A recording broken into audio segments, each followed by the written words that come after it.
नमस्कार दोस्तों। कहानियों की श्रृंखला में आज सुनेंगे रेणु देवपुरा जी की कहानी अवसाद। तो आइए सुनते हैं कहानी अवसाद। कॉलेज से लौट गाड़ी पोर्च में खड़ी की। फाटक बंद करके मुड़ी तो देखा पड़ोस के मकान से 7-8 साल का एक बच्चा झुक झुक कर मुझे देखने का प्रयास कर रहा है। मेरी निगाह पड़ते ही अचकचाकर अंदर भागा। अच्छा, तो पड़ोस में कोई रहने आ गया है, मैंने मन में सोचा। पड़ोसी मकान मालिक बाहर रहते हैं और मकान किराए पर दे रखा है। जब से पिछले किराएदार गए हैं, पड़ोस बिल्कुल सूना हो गया था। बिटिया की शादी और बेटे के बाहर जाने के बाद तो हम भी दो ही प्राणी रह गए थे। दोनों ही सुबह अपने अपने काम पर निकल जाते। कपड़े बदलने से पहले नए पड़ोसी से मिलाऊं, मैं अभी सोच ही रही थी कि कॉल बेल बज उठी। दरवाजा खोला तो 28-30 वय की एक पतली दुबली युवती के साथ ही बच्चा खड़ा था। नमस्ते आंटी, हम आपके पड़ोस में रहने आए हैं, मधुर मुस्कान लिए वह बोली। नमस्ते, अंदर आओ, मैंने स्वागत किया। मैं अभी उधर आने का सोच ही रही थी। चलो, अच्छा हुआ तुम ही आ गई। किसी चीज की आवश्यकता हो तो संकोच मत करना। हाँ आंटी, जरूर। आपका दूध वाला कब आता है? मुझे भी बंदी करवानी है। हाँ हाँ, शाम को दूध देने आएगा तब तुम्हारे यहाँ भेज दूंगी। मैंने उसे आश्वस्त कर दिया तथा बैठने को कहा। अभी नहीं बैठ सकूंगी, अभी सारा सामान वगैरह जमाना है, फिर कभी आऊंगी। कॉलेज में सेमिनार के कारण 3-4 दिन मैं बहुत व्यस्त रही। वह भी इधर नहीं आई, शायद घर व्यवस्थित करने में लगी थी। आते जाते यह जरूर पता चल गया था कि घर में केवल 3 प्राणी हैं, पति पत्नी और वो बच्चा। रात 9-9:30 थे। पतिदेव हमेशा की तरह टीवी समाचारों में व्यस्त थे और मैं सेमिनार के पेपर्स और हिसाब किताब यूनिवर्सिटी भेजने के लिए फाइनल कर रही थी कि पड़ोस में से अजीब सी आवाजें आने लगीं। किसी के जोर जोर से चिल्लाने, बर्तनों के गिरने और फिर रोने की आवाजें। सभी इतनी गड्डमड्ड थी कि कुछ समझ ही नहीं आया। हम दोनों ने प्रश्नवाचक निगाहों से एक दूसरे को देखा। थोड़ा ध्यान दिया तो पुरुष स्वर के चिल्लाने और महिला स्वर के रोने की आवाज सुनाई पड़ी।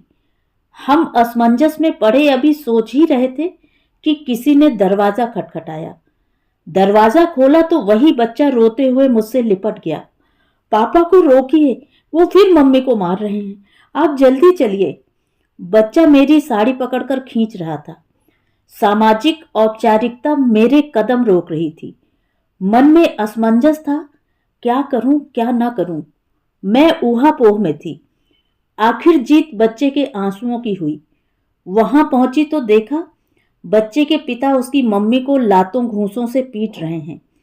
खाने की थाली, कटोरी और भोजन सामग्री कमरे में बिखरी हुई थी। मुझे देख दोनों चौंक गए। बच्चे का पीछे के दरवाजे से निकलने का भान शायद दोनों को ही नहीं था।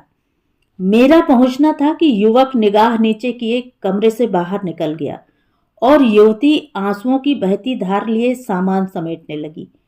किसे क्या कहूं, अभी तो पूरी तरह परिचय भी नहीं हुआ था। किम कर्तव्य विमूढ़ सी मैं कुछ देर यूं ही खड़ी रही। रसोई से पानी लाकर हिचकियों से रो रही युवती को पिलाया। सिर पर हाथ फेरा तो उसकी रुलाई फूट पड़ी। किसी तरह उसे शांत किया। सुबह बात करेंगे, अभी आराम करो। भावनाओं के वेग में उससे ज्यादा बात करना मुझे उचित नहीं लगा। ज्वार के शांत होने के प्रति निश्चिंत हो भले ही मैं कुछ देर में लौट आई, परंतु रात भर मन उद्वेलित ही रहा। पढ़े लिखे परिवारों में भी ऐसी पाशविक हरकत हो सकती है, मैंने सोचा न था। सुबह कॉलेज के लिए निकलते वक्त मैंने बच्चे को आवाज लगाई तो युवक ने दरवाजा खोला। आंटी, मोहित तो स्कूल गया है। रात की शर्मिंदगी उसके स्वर से झलक रही थी। सुमन अंदर है, उसे भेजता हूं। नहीं नहीं, रहने दो, मैं बाद में मिल लूंगी, मैंने इनकार कर दिया। दोपहर को सुमन स्वयं ही मेरे यहां चली आई। रात की घटना उसकी सूजी आंखों और कुंभलाए चेहरे से बयां हो रही थी। वह खेद प्रकट करना चाह रही थी। अनावश्यक दखल देना मेरे स्वभाव में नहीं। कुरेदने के स्थान पर मैंने संयत रहते हुए उसे ढाढ़स बंधाया। मानव मन भी बड़ा पेचीदा होता है, अपनों से छिपाना चाहता है और अनजान को सब कुछ बता देता है। आंटी, पता नहीं क्यों मैं आपसे एक अपनापन और जुड़ाव महसूस कर रही हूं। उसने अपना मन मेरे सामने खोल दिया। अमित सुमन का पति, पोस्ट ग्रेजुएट, एक अच्छी फर्म में कार्यरत है। सुमन भी ग्रेजुएट है। लगभग 12 वर्ष पूर्व दोनों का विवाह सामाजिक विधि विधान से हुआ। अमित स्वभाव से बहुत अच्छा, सहज एवं सरल था। सभी का ध्यान रखना उसकी आदत में शुमार था। सुमन को भी उसने सुमन सा रखा, कभी उसके मन को नहीं दुखाया। 3-4 वर्ष कैसे पंख लगाकर उड़ गए उन्हें पता भी नहीं चला। अमित को पाकर सुमन अपने आप को बड़ा भाग्यशाली मान रही थी कि उनकी खुशियों को ग्रहण लग गया। 8-9 वर्ष पूर्व अचानक अमित की फर्म बंद हो गई और उसकी नौकरी छूट गई। व्यक्ति जब काम में व्यस्त रहता है तो स्वस्थ एवं प्रसन्न रहता है। काम मन मस्तिष्क को पोषित करता है। बेकार रहना खालीपन को जन्म देता है, जो तन मन दोनों को अस्वस्थ कर देता है। अति व्यस्त रहने वाले अमित को इस खालीपन ने अवसाद का शिकार बना दिया और अवसाद के कारण उसको शराब की लत लग गई। शराब पीकर अमित बहुत आक्रामक हो जाता। क्रोधित हो सुमन को मारने पीटने लग गया।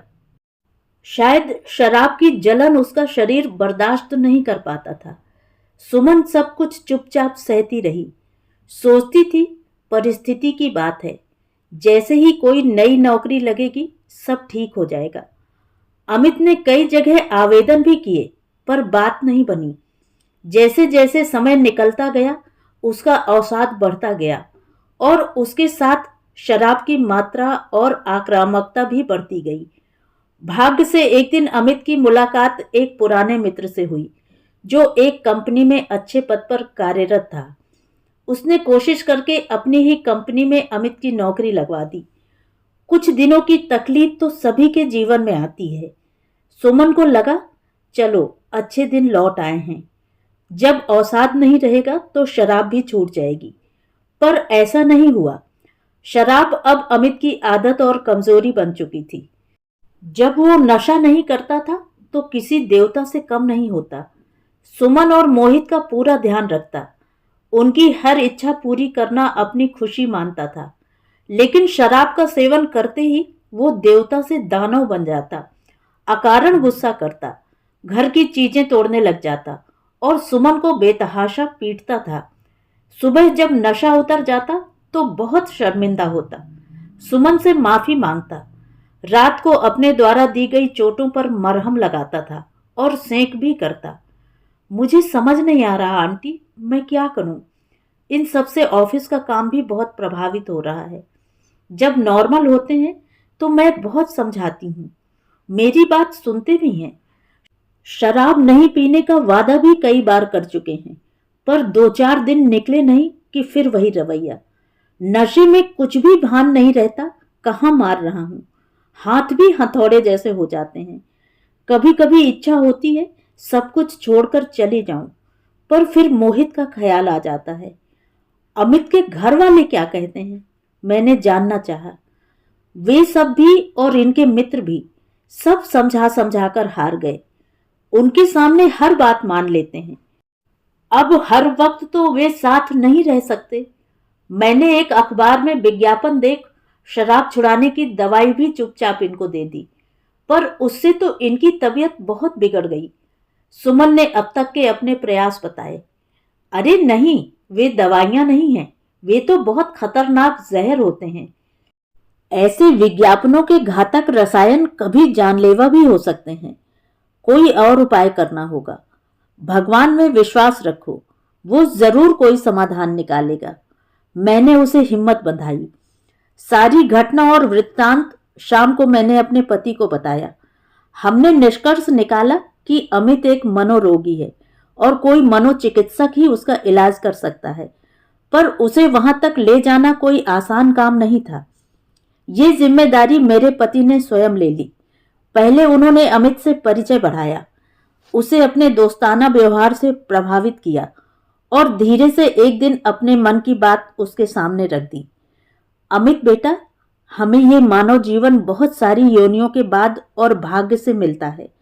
अपने शरीर और मन दोनों को स्वस्थ रखना हमारा पहला कर्तव्य है, क्योंकि यही शरीर हमें संसार से जोड़े रखने का माध्यम है।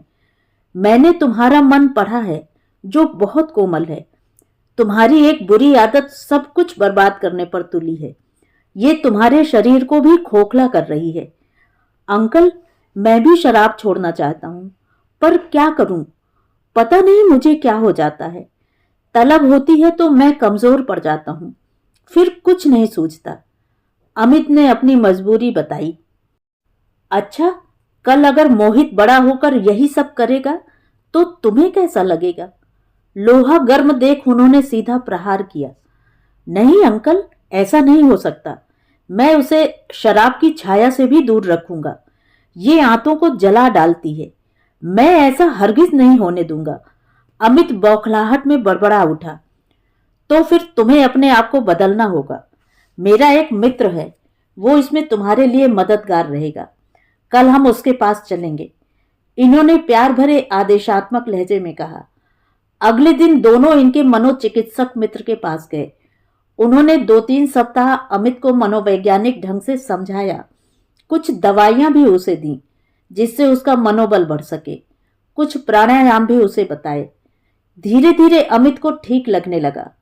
उसकी सकारात्मकता और आत्मविश्वास बढ़ने लगा और शराब पीने की इच्छा खुद ब खुद कम होने लगी। रोज शाम ये और अमित साथ साथ होते। कभी एक दूसरे को चुटकुले सुनाते, खूब हंसते, कभी पुस्तकें पढ़ते और उन पर चर्चा करते। बस ऐसे ही 6-7 महीने बीत गए। वो दानव अब हमेशा के लिए देवता बन चुका था। एक शाम अमित मिठाई का डिब्बा हाथ में लिए उपस्थित हुआ। साथ में सुमन और मोहित भी थे। अंकल, मिठाई खाइए, मेरा प्रमोशन हो गया है। मुझे यूनिट इंचार्ज बनाकर जयपुर भेजा जा रहा है, और ये सब आपके और आंटी के कारण हुआ। कहते हुए अमित ने बर्फी का एक बड़ा सा टुकड़ा इनके मुंह में ठूंस दिया और इनके पैरों पर झुक गया। आंटी, हम आपको कभी नहीं भूल पाएंगे। सुमन मुझसे लिपटकर रो पड़ी। इन्हें परसों ज्वाइन करना है और अगले हफ्ते हम भी सामान सहित चले जाएंगे। मेरी आंखों में आंसू आ गए, इनकी आंखें भी भीग गईं। अमित, सुमन और मोहित को विदा करते समय ऐसा लग रहा था जैसे कोई बहुत अपना हमसे दूर जा रहा हो। मन में एक यही संतोष था कि एक इंसान को भी सही रास्ते पर ले आए तो मानव जीवन सफल है। भगवान ऐसा मौका किसी किसी को ही देता है। तो ये थी कहानी। कहानी आपको कैसी लगी कमेंट करके ज़रूर बताएं। और हाँ, अगर आप मेरे चैनल पर पहली बार आए हैं तो चैनल को सब्सक्राइब करना ना भूलें। धन्यवाद।